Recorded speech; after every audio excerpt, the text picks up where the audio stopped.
Well, that was friendly.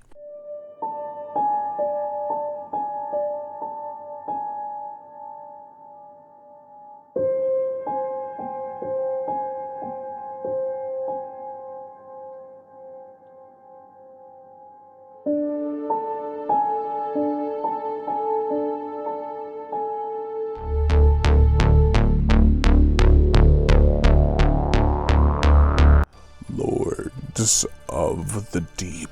This is the 1989 undersea adventure involving a colorful story about preserving the Earth. Wait, what?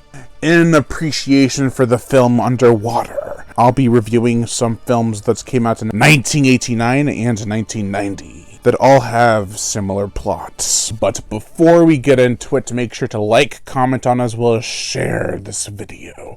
Like my Facebook fan page and support me on Patreon. Even $1 a month will help keep this channel going on strong, and I'd greatly appreciate it.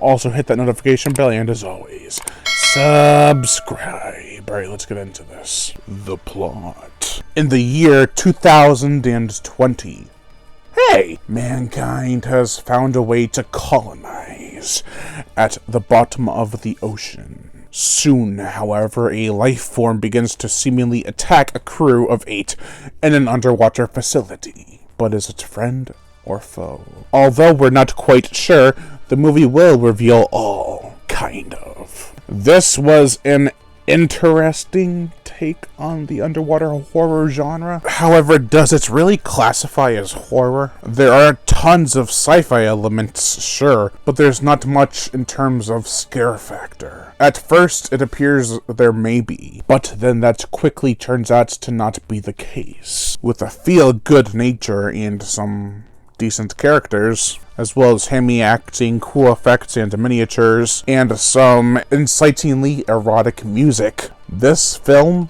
offers a lot of magical wonder, as well as seabound splendor, that works for this kind of premise. It has that look to it that it is cheap but effective. There is one shot that appears on the cover here. It's impressive and beautiful. Other than that, though, the settings are a bit bland.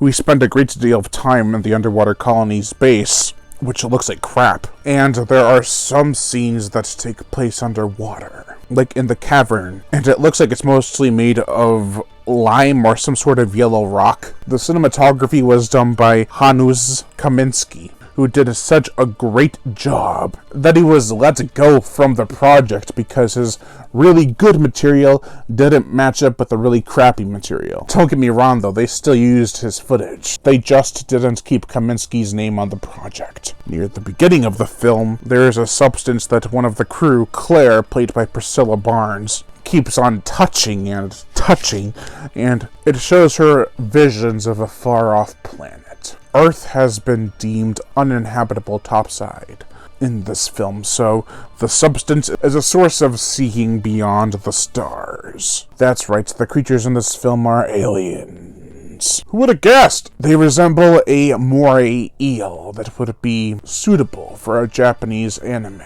Bradford Dillman from Piranha 1978, as well as Bug 1975, is the captain leader character and the villain in this film.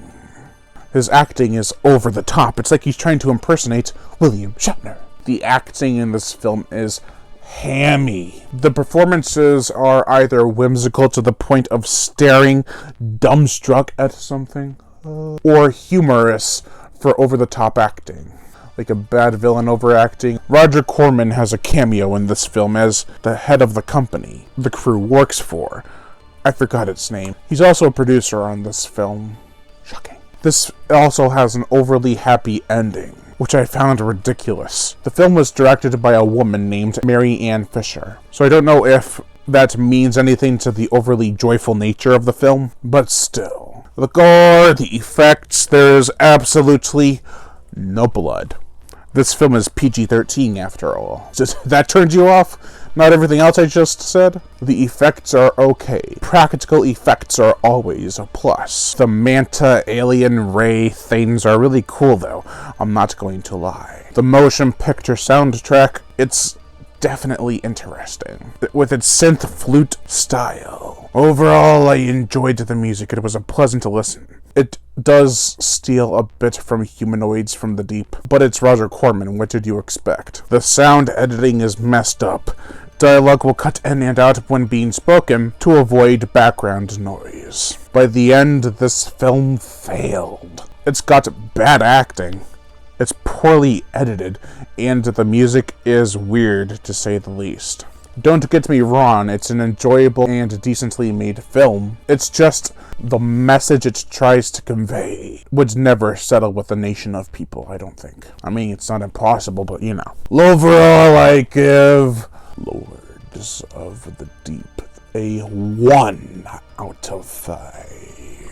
Thank you all for watching, and I am Brian Gatto, the horror show host. Make sure to like, comment on, as well as share this video. Like my Facebook fan page and support me on Patreon. Even $1 a month will help keep this channel going on strong, and I'd greatly appreciate it. Also hit that notification bell, and as always, subscribe.